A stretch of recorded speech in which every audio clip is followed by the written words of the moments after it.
Hi friends, welcome back to my channel. ఈరోజు video ఏంటో మీకు థంబ్‌నెయిల్ చూడగానే తెలిసిపోయింది కదా.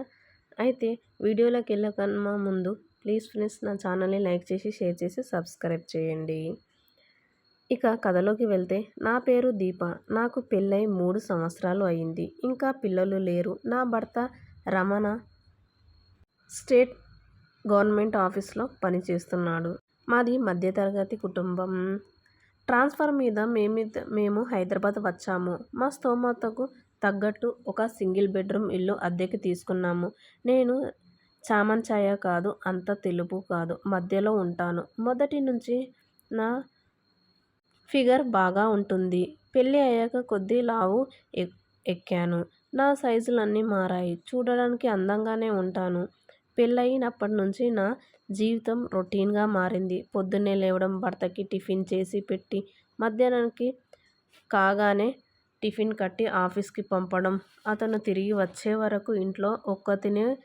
అతన్ని వచ్చేసరికి స్నానం చేసి తయారై వంట అన్నీ చేసి రెడీగా ఉండడం, అతను వచ్చాక టీ ఇచ్చి ఇద్దరం కూర్చొని టీవీ చూడడం, విషయాలు ఏమైనా ఉంటే మాట్లాడుకోవడం, ఇద్దరం కలిసి భోజనం చేసి కాసేపు పిచ్చిపాటి మాటలు మాట్లాడుకొని, ఆయనకి కోరిక కలిగితే ఇద్దరం బెడ్రూమ్లోకి వెళ్ళి అతని కోరిక తీర్చడం, పడుకోవడం, మళ్ళీ ఉదయం లేవడం, మళ్ళీ అదే దినచర్య. మధ్యలో ఎవరైనా చుట్టాలు వస్తే తప్ప గత 3 ఏళ్లుగా నా దినచర్య ఇదే.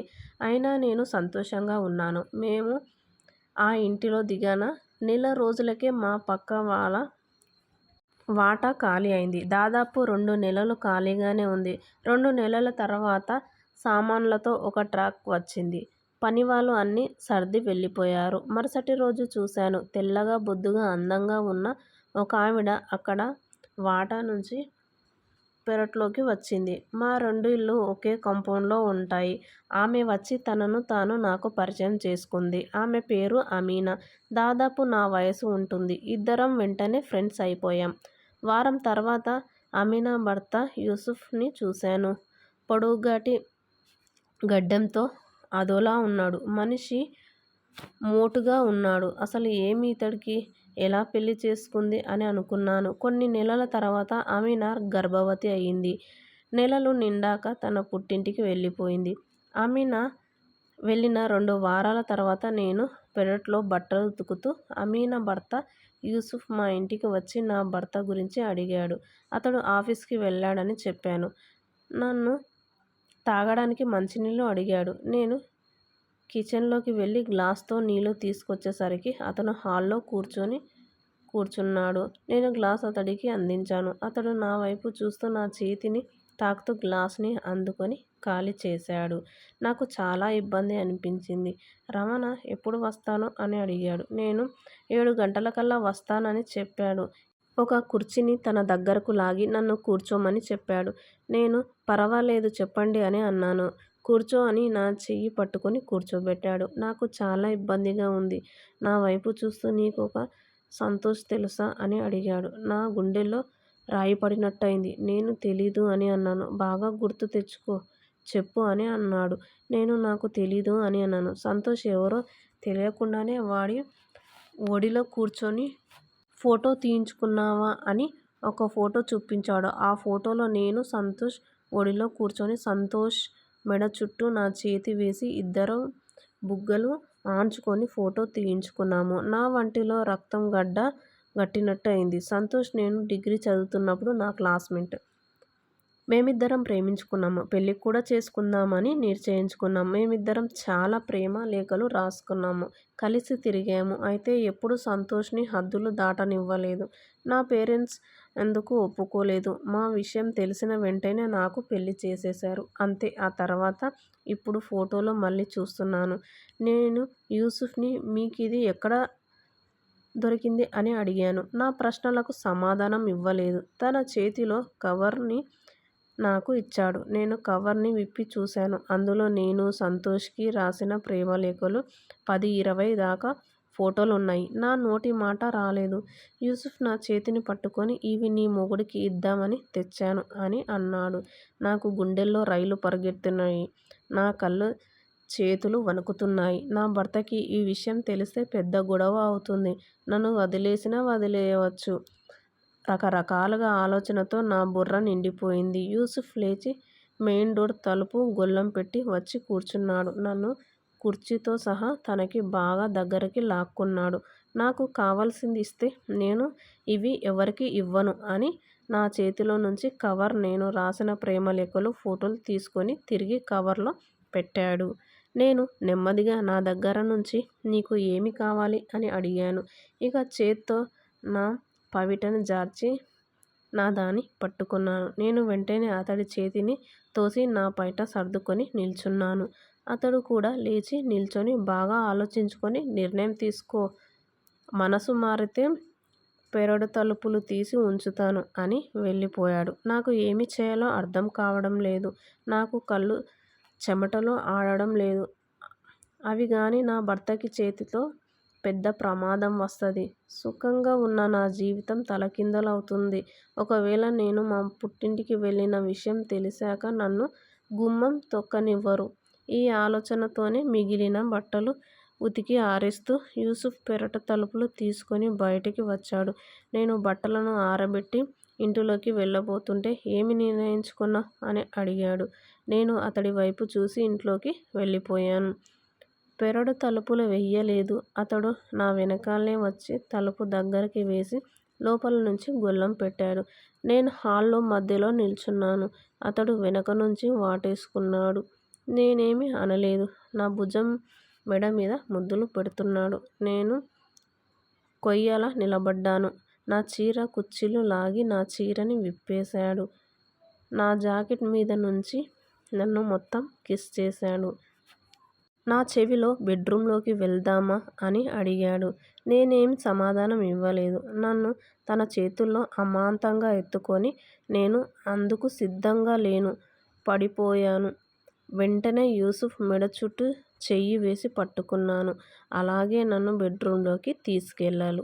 నన్ను మంచం దగ్గర దింపి తన వైపు తిప్పుకున్నాడు. అలా ఆ రకంగా నన్ను మొత్తం అనుభవించాడు.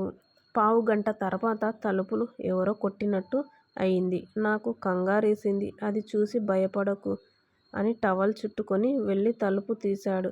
వెంటనే తలుపు మూసి గొళ్ళెం పెడుతున్న చప్పుడు అయింది. యూసుఫ్తో పాటు ఇంకొక అతను వచ్చాడు. నేను దుప్పటిని కప్పుకొని కూర్చున్నాను.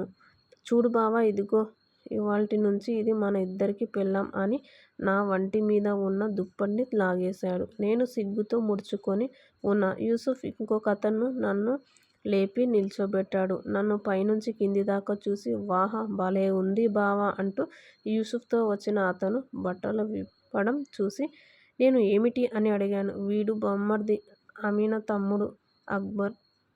ఇవాల్టి నుంచి నువ్వు మా ఇద్దరికి పెళ్ళానివి అని ఇద్దరు కలిసి నన్ను ఆ రకంగా అనుభవించారు.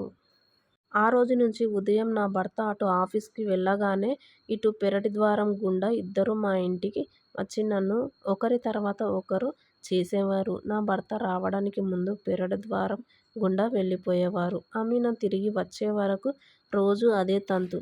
నాకు అలవాటైపోయింది. అమీనా తిరిగి వచ్చాక తర్వాత వాళ్ళిద్దరూ రావడం దాదాపు ఆగిపోయింది.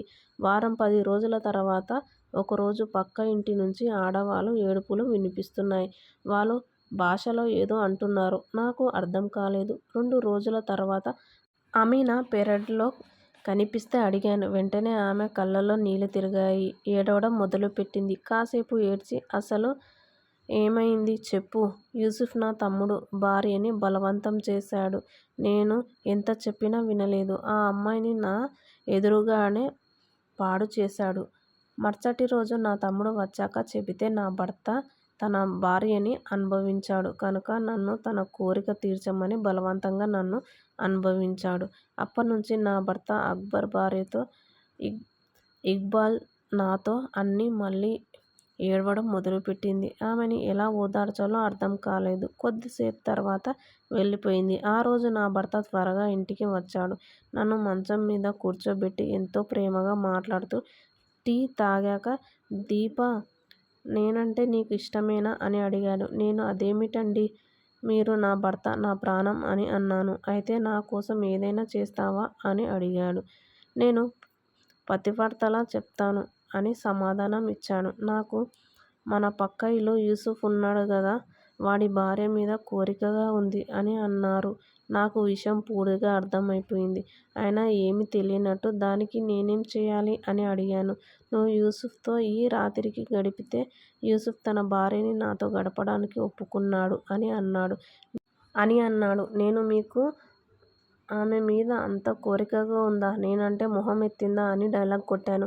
దానికి చాచా ఇందులో బలవంతం లేదు, నీకు నచ్చితేనే అని అన్నాడు. కొద్దిసేపు ఆలోచించి నీకోసం నేను దీనికి ఒప్పుకుంటున్నాను అని అన్నాను. వెంటనే నన్ను గట్టిగా కౌగిలించుకొని ముద్దులు పెట్టాడు. రతీరా త్వరగా భోజనం చేసి నా భర్త యూసుఫ్కి ఫోన్ చేశాడు. నా దగ్గరికి వచ్చి పద వెళ్దాం అని పెరడు ద్వారం గుండా వాళ్ళలోకి తీసుకెళ్లారు. యూసుఫ్ మమ్మల్ని చూసి లోపలికి ఆహ్వానించాడు. అమీనాని పిలిచి ఇదిగో బ్రదర్, తీసుకెళ్ళి ఎంజాయ్ చెయ్యి అని అన్నాడు. అమీనా నా వైపు చూసి యూసుఫ్ నా చెయ్యి పట్టుకొని తన మీదకి లాక్కొని నా పెదాలపై ముద్దు పెట్టాడు.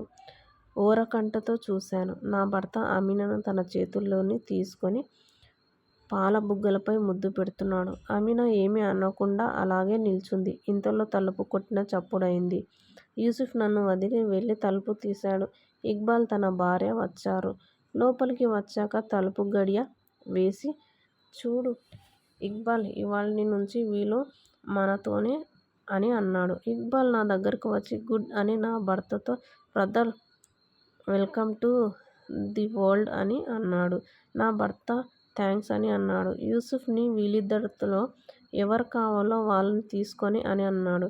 దానికి నా భర్త నాకు ఇద్దరు కావాలి అని అన్నాడు. అయితే అందరం ఇక్కడే కానిద్దాం అని అన్నాడు. ఇద్దరం గుడ్ ఐడియా అని అన్నారు. నేను, అమీనా, యూసుఫ్ భార్య ప్రేక్షక పాత్ర వహించాము. నిమిషాల మీద హాల్లో పరుగులు వేసి దుప్పటి పరిచారు. మగవాళ్ళంతా బట్టలు విప్పేసి మా బట్టలు కూడా విప్పేశారు. మొదట ఇక్బాల్ నన్ను అలా చేయడం మొదలుపెట్టాడు. నా భర్త అమీనాని, యూసుఫ్ ఇక్బాల్ భార్యని అలా చేయడం మొదలుపెట్టారు. ఆ రోజు ఎవరు ఊహించనంతగా మేము అందరం ఎంజాయ్ చేశాము. ఆ రకంగా ఒకరి భార్యలను ఒకరు ఎంజాయ్ చేసి వాళ్ళ కోరికలను తీర్చుకున్నారు. కొత్త రుచులనేది వాళ్ళకి బాగా వంటిపడ్డాయి. ఇక అప్పటినుంచి ఎవరికి వీలు దొరికితే వాళ్ళు వచ్చి మా ముగ్గురు ఆడపిల్లల్ని ఎంజాయ్ చేయడం మొదలుపెట్టారు. ఇది ఫ్రెండ్స్ స్టోరీ.